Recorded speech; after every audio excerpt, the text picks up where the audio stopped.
Have you ever been hurt by someone, and instead of talking it out, they just went quiet? No explanation, no closure, just silence. It can feel confusing, even painful, like you're being pushed away or ignored. You start wondering what you did wrong, replaying every moment in your head. But here's the part most people get wrong. Their silence isn't always about not caring. In many cases, it's the opposite. Some people go silent not because they feel nothing, but because they feel too much and don't know how to express it safely. When someone goes silent, it's easy to jump to conclusions. You might assume they're being cold, distant, or even playing mind games. It can feel like they're shutting you out on purpose, trying to gain control, or punishing you without saying a word. In a culture that values direct communication, silence often gets labeled as passive-aggressive or emotionally unavailable. But these assumptions can be misleading. Not every quiet response is intentional or manipulative. In many cases, what looks like indifference on the surface is actually something much deeper, something rooted in emotion, not strategy. The silence isn't always a weapon. Sometimes it's a shield. At its core, silence in moments of conflict is often a response to emotional overwhelm. Some people don't go quiet because they lack feelings. They go quiet because their feelings are too intense to process in real time. When emotions surge, hurt, fear, disappointment, their system becomes overloaded. Words feel out of reach, thoughts become tangled, and speaking can feel like adding fuel to an already overwhelming fire. In that moment, silence becomes a form of self-protection. It creates distance from the intensity, giving them a chance to stabilize internally. Rather than reacting impulsively or saying something they might regret, they withdraw. Not to disconnect, but to regain control. What may look like avoidance from the outside is often an attempt to prevent emotional damage both to themselves and to the relationship. Silence, in this case, isn't absence. It's a protective pause. For many people, this pattern of going silent didn't start in adulthood. It started early in life. As children, they may have learned that expressing emotions didn't lead to comfort or understanding. Maybe they were ignored when they tried to speak up, told they were too sensitive, or made to feel like their feelings didn't matter. In some cases, opening up only made things worse, leading to conflict, criticism, or emotional distance. Over time, their brain adapted. It learned that speaking up wasn't safe, and that staying quiet reduced the risk of being hurt or rejected. So silence became a habit, then a reflex. What once helped them cope in an unpredictable environment followed them into adulthood.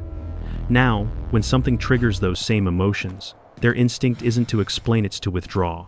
Not because they don't want to connect, but because, deep down, they were never shown how to do it safely. From a psychological and biological perspective, silence during emotional stress is often linked to the body's nervous system, specifically the freeze response. While many people are familiar with fight or flight, freeze is just as real. In this state, the brain becomes overwhelmed, and the body shifts into a kind of shutdown mode.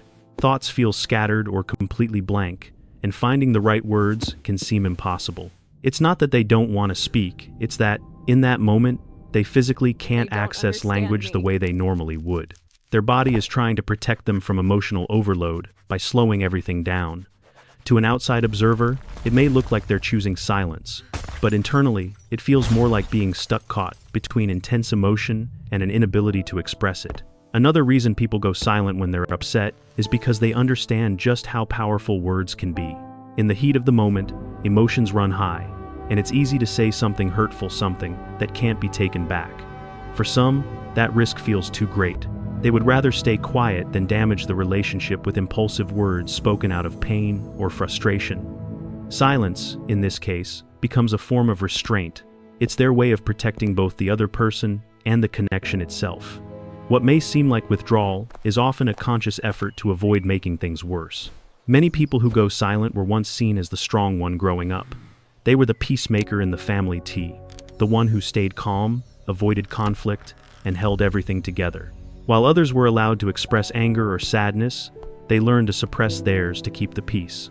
Being emotional wasn't encouraged. Being composed was expected. Over time, they internalized the idea that their role was to handle things quietly and not burden others with their feelings. As adults, that pattern remains. When they're hurt, their instinct isn't to speak up, it's to manage it alone. Not because they don't need support, but because they were never given permission to be vulnerable in the first place. Over time, repeated experiences of being misunderstood can quietly erode a person's willingness to open up. Maybe they've tried to explain their feelings before, only to be judged, dismissed, or told they were overreacting. Instead of feeling heard, they felt exposed and even more alone. After enough of these moments, a belief starts to form. What's the point of explaining if no one really gets it? So they stop trying. Silence becomes easier than risking another misunderstanding. It protects them from the frustration of not being seen and the pain of being misjudged. To others, it may look like they've given up on communication, but in reality, they've given up on the expectation of being understood. While silence may feel safe in the moment, over time, it comes with a cost. Unspoken emotions don't simply disappear, they build up.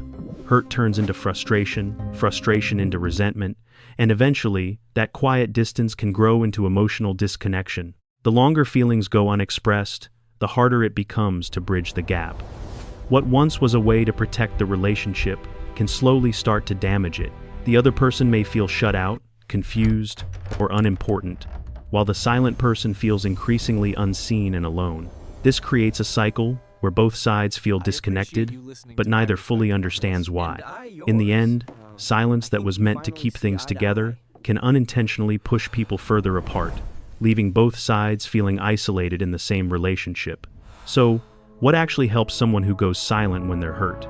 It's not pressure, confrontation, or forcing them to talk before they're ready.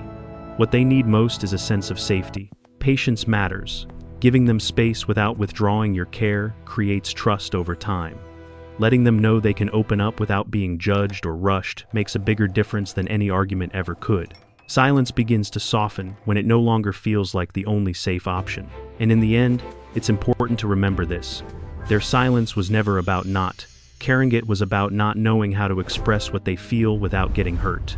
If you've ever experienced this, on either side, you're not alone, and understanding it is the first step toward changing it.